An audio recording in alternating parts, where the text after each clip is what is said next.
I should mention we also included a launch vehicle reliability in this, and also the instrument reliability. If an instrument was built at a different class than the spacecraft, as was the case for Landsat 8, the TIAS was built at Class C, we actually put that reliability fall-off into the equation.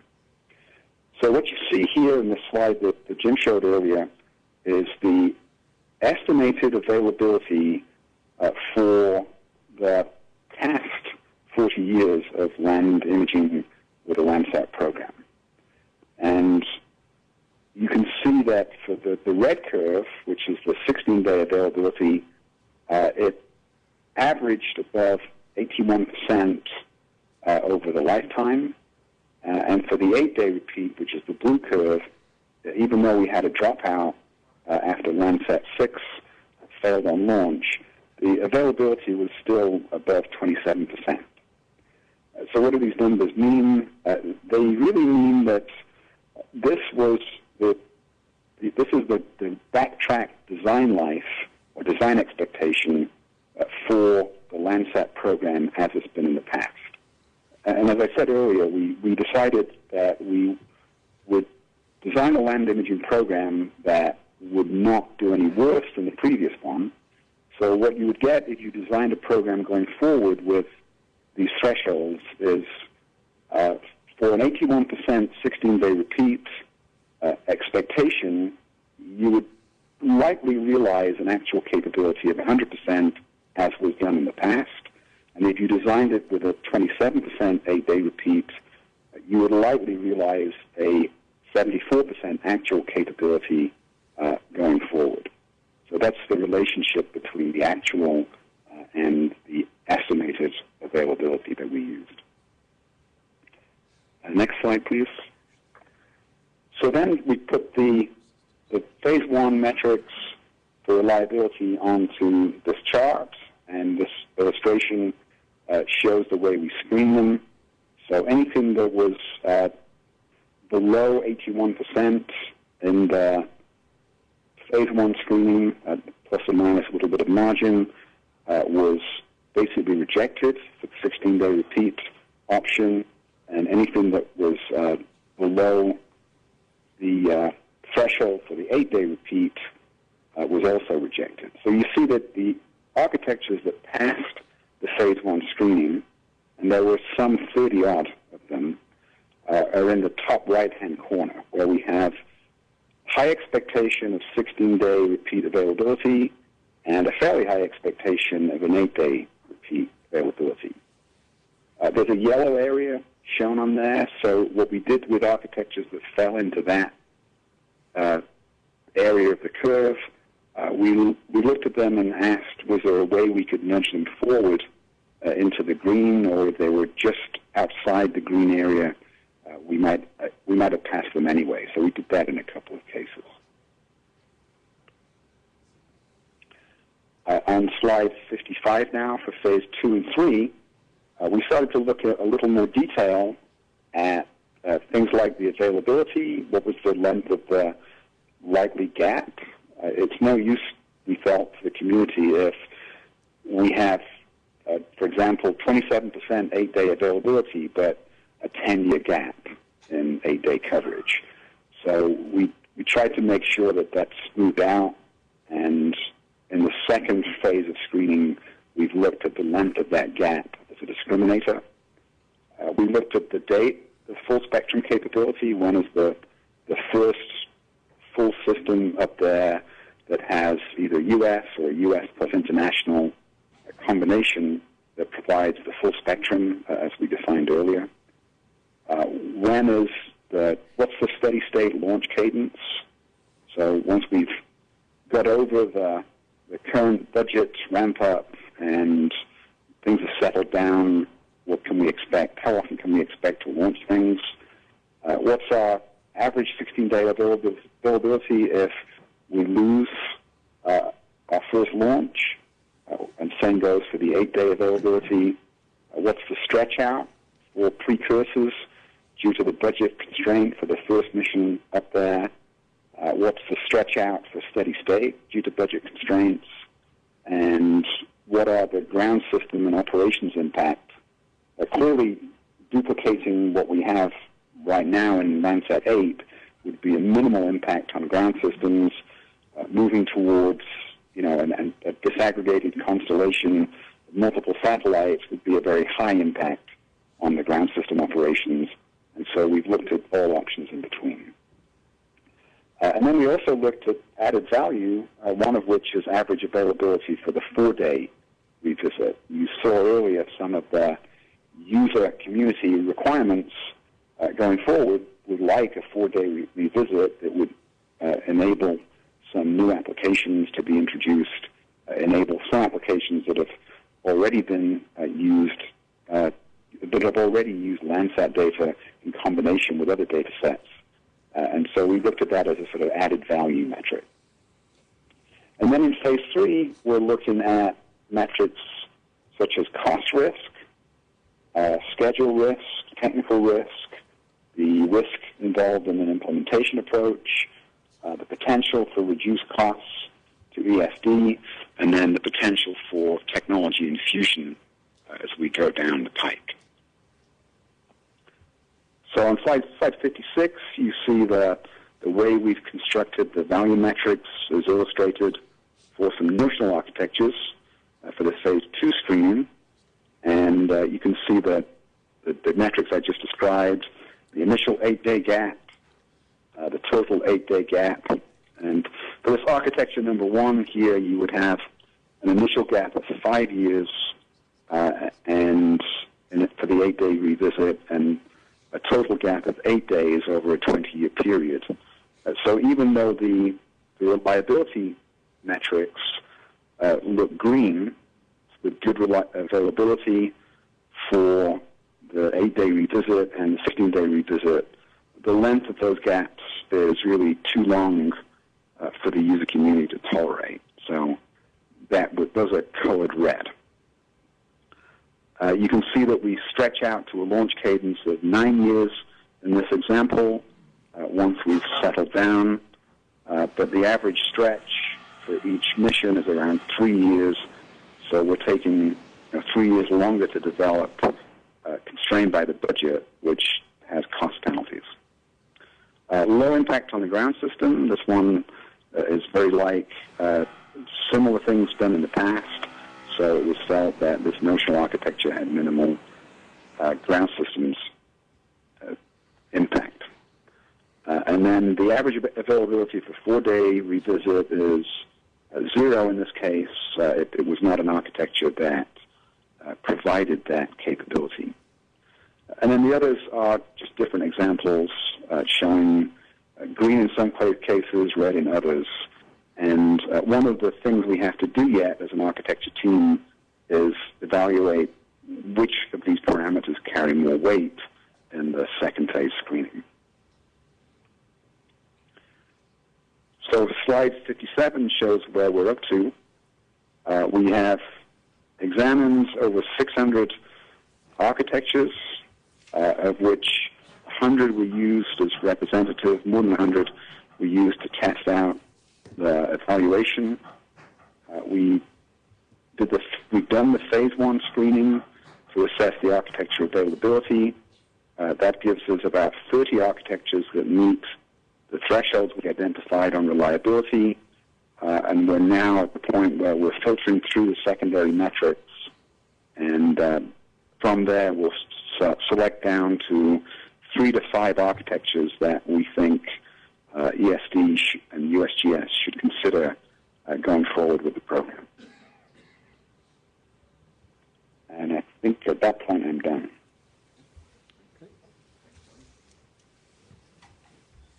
Hello? Hello? Very good, Tony. Thank you. Okay. So the team has done a great job of setting up all the process that we have to get to this point. We'll go through a small subset of the findings that we have so far. We're really concentrating here, showing you availability results and our results really focused on the phase 1 screening, because we're still in the middle of the phase 2. You've seen a little example of how that will all come together. So for the purposes of our study, an architecture, we have defined it this way. We have the instrument payload, we have spacecraft, we have the business model or the procurement approach, the mission risk class, and its effects on the availability, the organizational partnerships, business or industry, commercial, our launch option, the technology infusion plan, and we may also have, in certain of the architectures, have a precursor mission. So this could be effectively a clone of Landsat 8 while you wait for technology development, or you switch to another technology later within the architecture, or it could be something else. So within our architecture trade space, here are how we've what selections we made within each of these areas. So we have single instrument or multiple instruments. The spacecraft platform could be the traditional kind of dedicated spacecraft. It could be a hosted payload or a constellation of mini-sats. Risk class B through D, we mentioned already. Launch vehicle, that could be a shared ride for a small sat, or it could be a dedicated launch.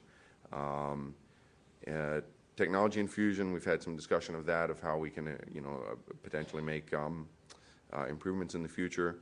Our partnerships can be, you mentioned Sentinel-2, could have commercial partnerships or partnerships with other federal agencies.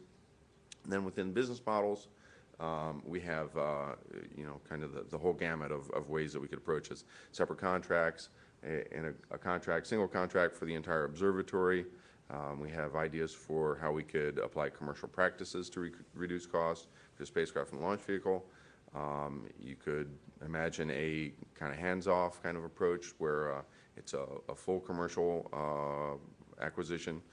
Block buys we discussed. Data buy, that has been tried previously. We could look at a new version of doing that from one or multiple sources. A sole source contract in certain cases for acquisitions and instruments of opportunity. So here's how the models have come together in a summary sense for the availability. We have several different categories of architectures here. There are many individual architectures within each of these categories. 1A1 is 2 instruments on a single spacecraft. 1B1 is a combined full spectrum instrument on one spacecraft. 1C1 is, and 1B1 is a double swath, effectively plus or minus 15 degrees. 1C1 is a single swath, the traditional Landsat swath, one instrument on a single spacecraft. Architecture 2 are the disaggregated spacecraft, where you would have potentially the vSphere on one platform flying in formation with TIR on another platform. And then architecture 3 is the thermal TIR free flyer flying in formation with Sentinel-2.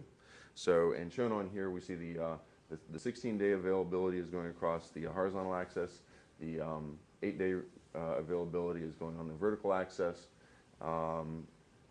And what we see is that each of these architectural approaches kind of cluster in constellations, and then within the individual architectures within that category, you'll see some variation where costs, since we're constrained to the yearly budget, reduction in cost means effectively that you can launch more frequently, and that ends up that you end up with a higher availability. So we'll start going through these. So starting with disaggregated satellites, those don't show up particularly well, but the red X's, what we see is that in our model, these end up being below the thresholds, essentially because even though they're less expensive, they're not sufficiently less expensive to kind of make up from the penalty that you have to essentially have 2 launches to get to the full spectrum capability as opposed to 1.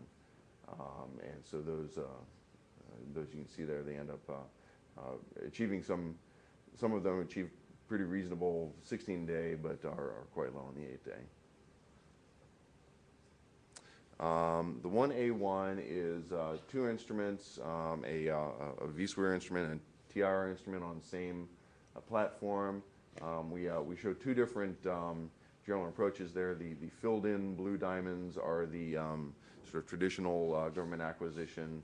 The outline blue diamonds are the commercial practices for spacecraft and launch, where you're able to save some money and able to launch more frequently, and hence those some of those show up a little bit higher in the overall availability, and some of these do make it into the above the threshold. For the architecture 3, that's the thermal free flyer with Sentinel-2. Here, you're seeing the effects of the precursor mission. I think on the lower constellation there, we see an expensive precursor mission akin to a Landsat 8 clone, essentially that takes you through the first part of the architecture, but it delays the implementation, and you end up with a lower overall availability. And finally, well, there's two more. The combined single swath instrument, we see some good results here above the thresholds for both the government acquisition and the commercial practices. And then we can see the effects of going to the double swath. That essentially moves you mostly in the vertical axis, and you end up with some very good performance on both 16-day and 8-day repeat here. And again, we see the effects of having the clone precursor, which ends up, if that's expensive enough that it delays the other developments, then the overall availability can be lower. So we wanted to kind of point out a couple of effects that we've seen in the data. They're building you a hot tub for your office? Is that what it is? Just speak anyway. up. Just speak up. Okay. All right. So with the full spectrum wide swath architecture, if we poke at what is actually going on over time for the 16-day and 8-day availability, you can see that each time there's a launch of mission 1, 2, 3, you see that the availability goes up. But one thing that you note here, the reason that the 8-day availability is lower is that with the demise of Landsat 7 in the 2018 kind of range, we end up with an initial gap where only Landsat 8 is flying, and so we only have 8-day coverage. When that first launch occurs in 2022, you see the orange diamonds down there at the bottom. Then that 8-day coverage goes back up, and you'll notice that it doesn't go to 100%, and that's because of the effects of the launch vehicle reliability, which is factored in, and also the fact that these are all quantized on 1-year level. So when we get down to a handful of these architectures, we'll go ahead and rerun these with a finer granularity. And then again, poking on what exactly is happening when you have the clone precursor. On the left, you see there is a short gap, and this is the same that we saw on the previous chart. There's a short gap until you get to that first launch. With the clone, because that first launch is pushed out from 2022 to 2023, I think this is here. The gap initially is longer. Oh, I'm sorry, no, that's not. Yeah, so the gap initially is longer, and then we're also seeing the effects of the TIRS instrument on Landsat 8, which is a Class C instrument, and so in our model, again, that's falling off at a faster rate than the OLI is, since that is a Class B instrument. You can see the availability shown separately for the vSphere in the green, and so you see that there is also a gap before that next mission is launched, mission 2. In 8-day coverage. In the 8-day coverage, yes, specifically. So again, and that was what we had mentioned earlier, is that that schedule stretch that you have due to fitting the clone development cost in the budget. So we also looked at put together basically a what-if scenario if we were able to imagine that the capabilities that we need to meet all the Landsat requirements can come together in a small sat on that could potentially be launched on ESPA class, be launched on ESPA ring. What capabilities could that give us? So this involves capabilities which are beyond what we understand as the current state of the art. But we put together two concepts. One, a disaggregated, where you have two spacecraft being launched on the ESPA ring at the same time. One is TIR, one is vSphere. And then the other scenario is if we can imagine getting all of those capabilities down to, like it says here, 50 kilograms, 100 watts, on that order, to where we could launch two full capability spacecraft on the ESPA ring. And what does that get us? And essentially, with the cost that we model for that, we end up being able to launch every 2 years, and we end up with several spacecraft on orbit at the same time. But we understand that some technology investment would be needed to get us there. So what this does, effectively, the first small sat scenario is effectively an update of the disaggregated architecture, is architecture 2. And what we see is, as you'd expect, as the cost goes down, you're able to launch more of them. That improves the availability, and those now are above the threshold. Similarly, for the architecture 1, the 1B or 1A now having full spectrum on single spacecraft and being able to launch 2 at a time and being able to launch these more frequently, now you end up with very high performance in terms of availability for both 16-day and 8-day. So this is a significant result. So some observations overall. We see that, as has been mentioned previously, the flat budget profile is a dominant driver of the trade space. We have found viable architectures within the trade space. They all have their particular aspects of them that are both positives and negatives. The Landsat 8 type instruments, Landsat 8 type satellites with 2 instruments, we expect those to be low in technical risk, but our model shows those to be expensive, and they don't particularly fit very well in the flat budget. The TIR only satellites can be lower in cost and can show up well in the metrics. These have reliance on the foreign systems, and there are some programmatic risks therein. A single satellite with double swath coverage, we've shown shows up very well in the metric, in the availability metric. That could provide a good overall performance and reduce cost. There may be some risk in developing an instrument like that. The disaggregated approach at the moment doesn't show up particularly well in comparison because of the inefficiency of having to have the extra launch. But we recognize that in the future, improvements and being able to reduce the size and therefore make the launches more affordable, that can improve the overall availability performance. The Landsat 8 clone precursor, it has a history now of showing good performance on orbit, and the users appear to be happy with that, but it's expensive enough that the launch will be delayed due to a schedule stretch, and there's risks in trying to just do a development like that with that level of stretch. But this could be the precursor mission to essentially any of the other approaches. So, and then lastly, as we've shown, the future small sats could potentially achieve all of our requirements if that capability can be made to fit in the small platform.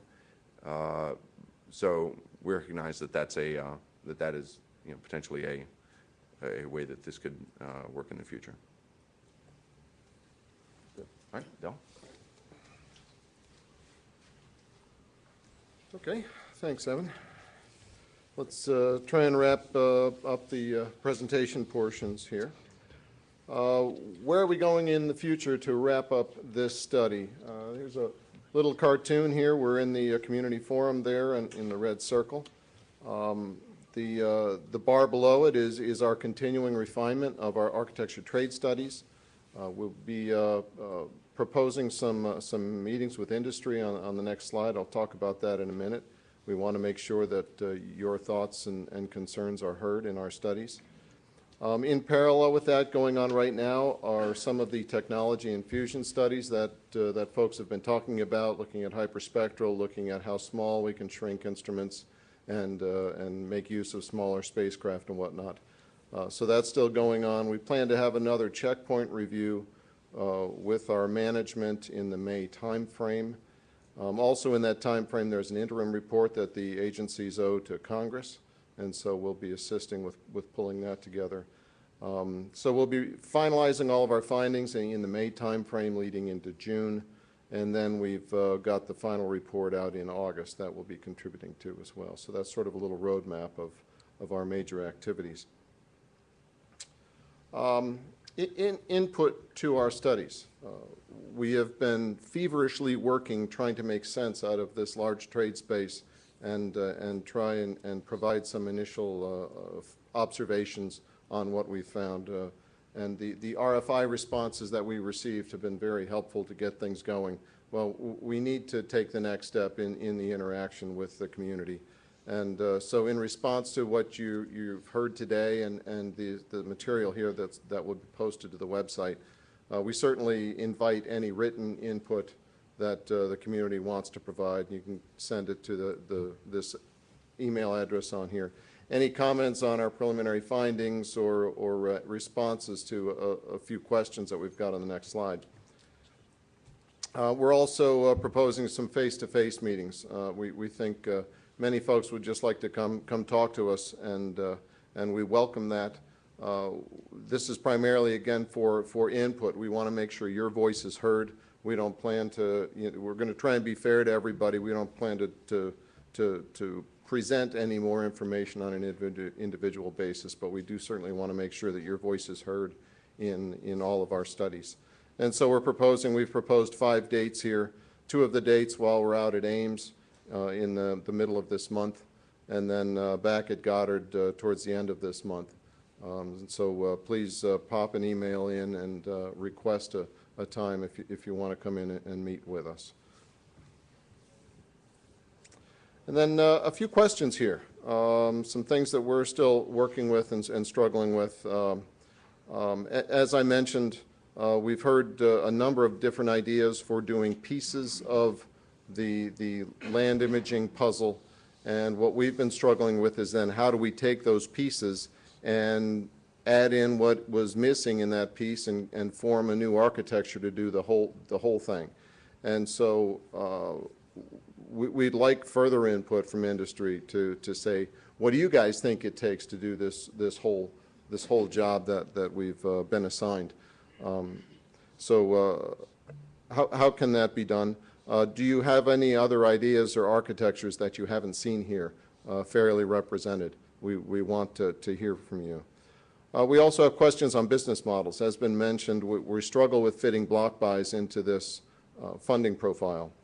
And there's actually some interesting historical data on how much the first unit cost increases if you're going to buy copies of 2 or 3 more of those. And we're not quite sure what to make of that. And so we'd love to hear what anyone else's experience has been with implementing block buys, how they can be done efficiently. What is the cost increase of, say, the first unit price, first unit cost before you get savings on the future units? What are the savings on the future units? And how can the first large cost peak be avoided? And because it's difficult to fit within a flat profile. You wind up just simply delaying your launches even further when you try to do that, your first launch. We've also been struggling with how we can reduce cost without an unacceptable increase in risk. You know, we are a high-profile program, Landsat, and it's whatever follows will get a lot of attention. And when you look at the NASA class ABCD construct, it tends to equate, you know, short lifetimes with say Class C or Class D kinds of approaches. And yet industry has shown that they certainly using industry practice, long life, reliable systems can be built. And so we're fishing with how we can take advantage of that without greatly, you know, increasing risk, or how it can be implemented in the environment in which this program will be operating.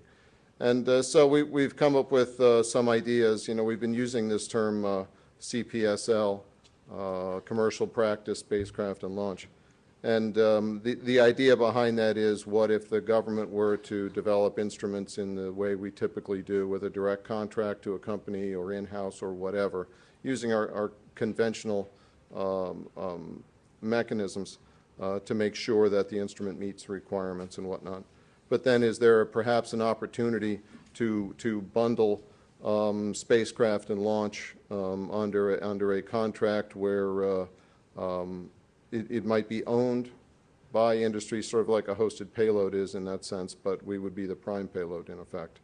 And maybe it would enable, you know, some additional revenue streams by flying some commercial secondary payloads or that kind of thing. We don't know if this can work, but we're fishing for ideas that anyone has, how we can gain the efficiencies of some of the commercial techniques, industry techniques, without substantially increasing risk.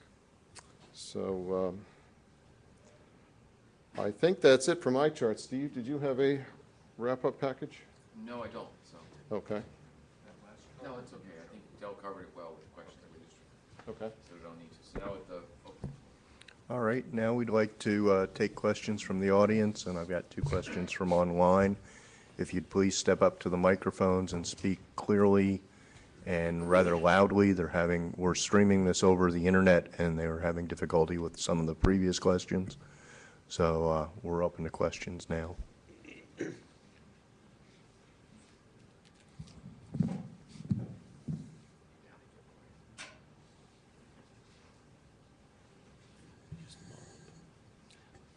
Are these on? Yeah. So to follow up something on Del just mentioned about the commercial practices, as you've seen from all these presentations, a great deal of our work is based on modeling. Obviously, we don't know exactly what it's going to cost to build a satellite in 2030, so we model it. And our expertise is based on a lot of aerospace, has a lot of history of spacecraft reliability, of instrument development reliability, of cost to develop a NASA or a government instrument, et cetera. So our results are going to be based on those modeling projections. And I would follow up on what Del said about the commercial practices, other practices. I think there is from my point of view, there's a lack of detailed modeling of what we can expect to save from commercial practices. There's lots of advocacy-based claims, but it's not anchored in any kind of performance modeling. So it would be very helpful from the industry side to come back and say, this is why I think you can get a particular savings in cost or in schedule from this approach, and to show anchor that on some examples so that we can base that model and assess risk more reliably than just than we currently can. So that would help us to do that risk, that sort of gray area risk assessment of commercial practices as opposed to the tried and true Class B government build it. We know what we're getting. It costs more, but we know. So there is a high reliability threshold on this program because this is a national asset. We got to make sure it works. We're open to the other practices, but we need to base our risk assessment on something that we can tie down. We'll accept risk, but we've got to know what it is, and we need your help in understanding what risks may be involved in other approaches so we can model them accurately. Okay. I've got one question from online. It's from Martin Frederick. It says, these questions were best directed to the speaker discussing the instrument options, or Mr. Steve Volz. Are you involving industry in your studies of the potential of using hyperspectral instruments to meet Landsat needs? And is ESTO investing in technology development to mature technologies to reduce cost, size, and mass for instruments that meet the Landsat needs?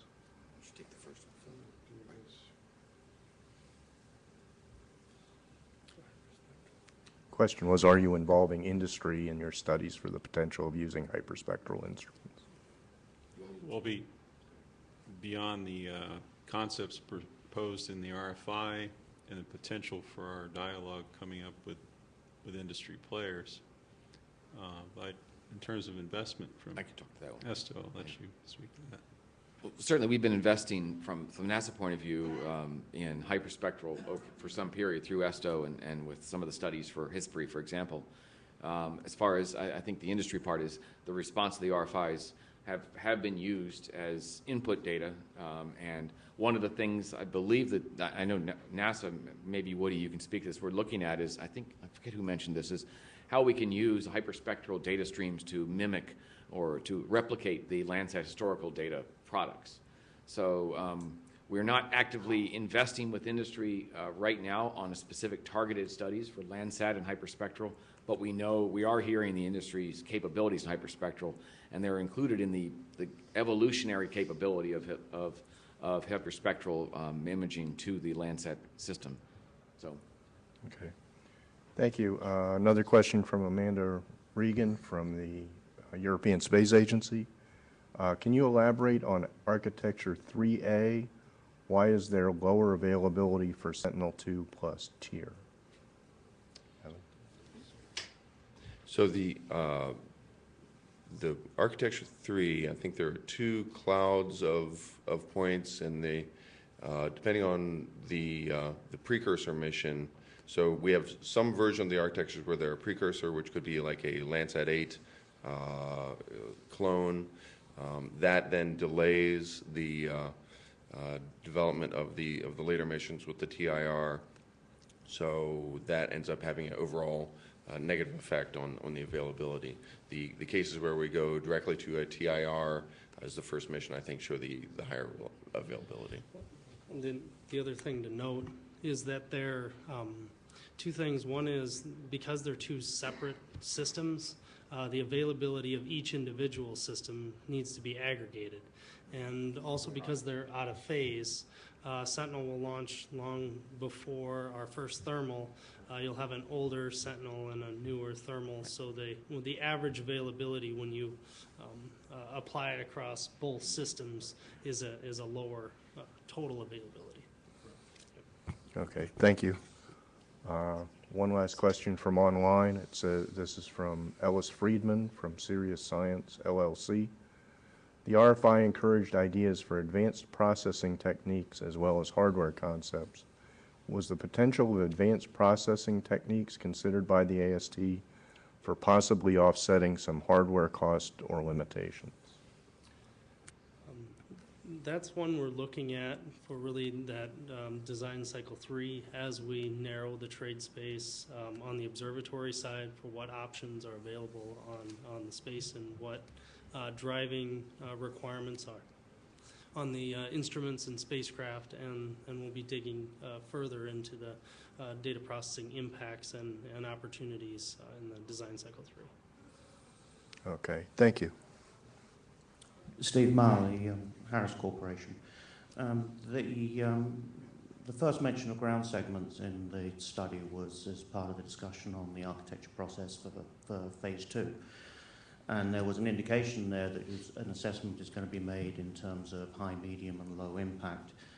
Given the time frame of the study, is there an opportunity to get more details as to how those impacts are assessed, and for us industry to be able to give you some feedback on our opinion of those impacts? I'd say many of our initial concepts are based on, or are highly driven by the observatory approach. And that's namely because of we have a limited budget on the USGS side as well, and the more often you launch, the more you need to identify, putting up a new mission ops center. And so a lot of the assessment we've done to date is doing our impacts per architecture, and that's driven by the launch dates and launch cadence for how often. If you get into a mode where you're launching every couple of years, it's a different strategical implementation for the ground system than it is when you're doing it every 6 or 8 years for a more fully capable So a lot of that, we're getting to where we can narrow the trade space to the smaller amounts, and then where the enabling technologies fall out of that. And the cost is also driven by every time you change technical approach, you Absolutely. need to change the processing approach. So. Right, which also is a major driver if we change from going down our current approach.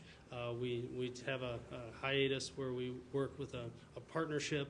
Then we go to a new system design and change to small sats. That's a very tough change on the ground system and the user community. Thank you. Darrell Williams from Global Science and Technology.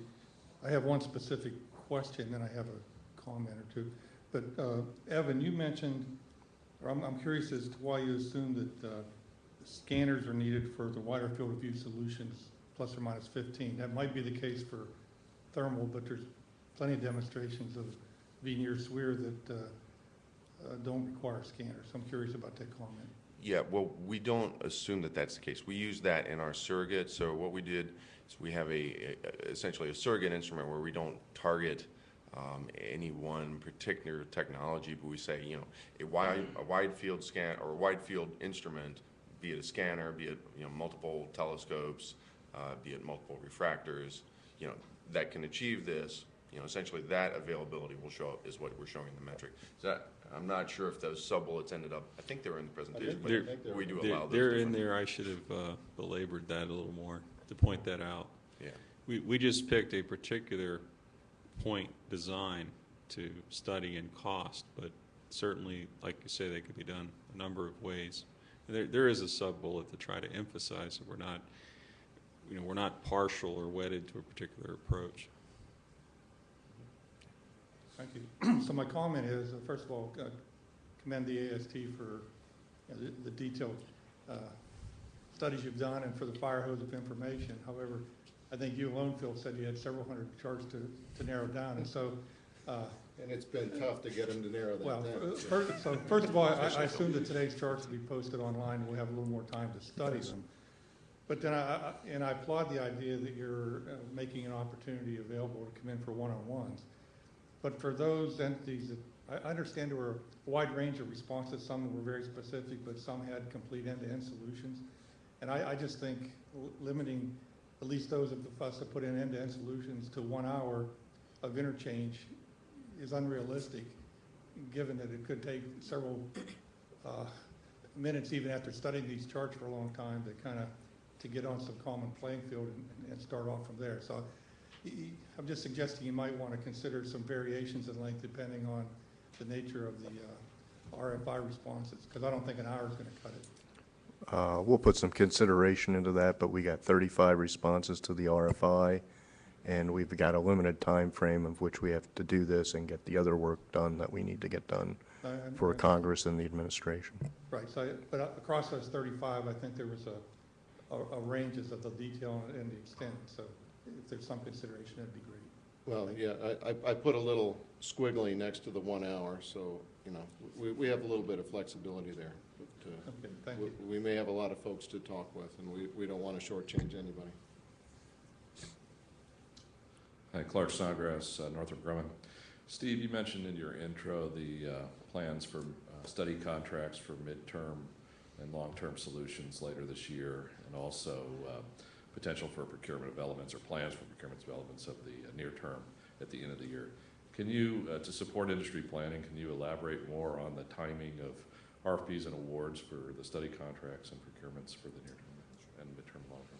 Thank you. Sure. For the studies related to the mid to longer term approach, talking with the AST and within the division here, we'd like to get those out to industry before the end of June. With turnaround time, these are 6 months. It depends on the actual study, but we don't expect these to be supporting the immediate report that's due in August, obviously. So this is something that we expect to follow well into FY15, maybe 6 to 8 month studies, and those that's up for discussion. For the near term, what I wanted to make clear is we submit a report in August of this year, and it is our intention to our hope from our sponsors who have to make a choice. We're not going to say, we're not going to give them one option. We're going to have several options. I hope to have a decision from the administration, from our organizations, that we can go forward with an implementation. It is possible there will be some options still on the table, but there are certain elements of it that are likely to be common. And when I say by the end of this calendar year to define an implementation approach for the initial concepts, for the initial capabilities. So that would be essentially a project office, a definition of the acquisition approach, the initiation of maybe a schedule for RFPs and draft RFPs for elements that may be procured, and a definition of the elements that if we go with an in-house development for pieces of it, which is possible, we haven't ruled those out, what the schedule would be for those. And that would be this calendar year would be the intent. My understanding of the authorization that we have is that we have a budget line for sustainable land imaging. It has been authorized, and we have the ability to go forward with that without waiting for another complete budget cycle to authorize the initiation of the next mission. Obviously, our sponsors in the Congress have the ability to guide us at any time, and we are keeping them as well informed as we can. But that's the time frame we're talking about. Next 2 months for the study contracts, and before the end of this year to at least define the path forward for starting the next mission or measurements.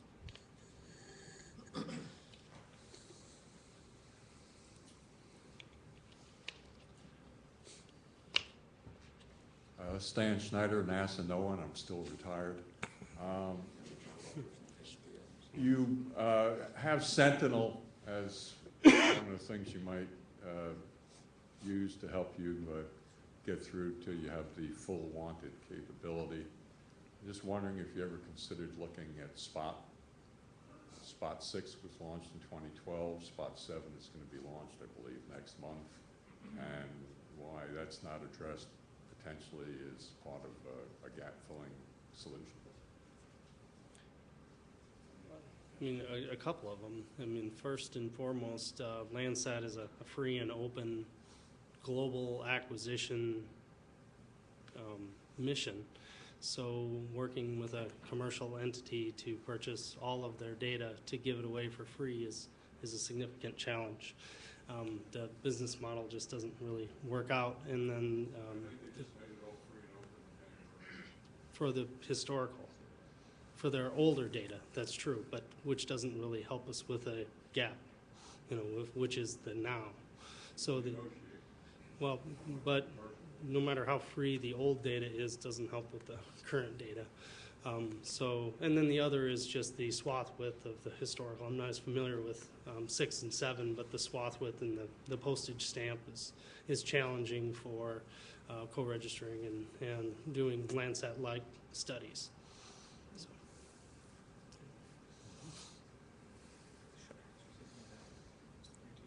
Okay, are there any more questions in the audience? If not, I'd like to thank you all for participating with us today on behalf of NASA and the USGS.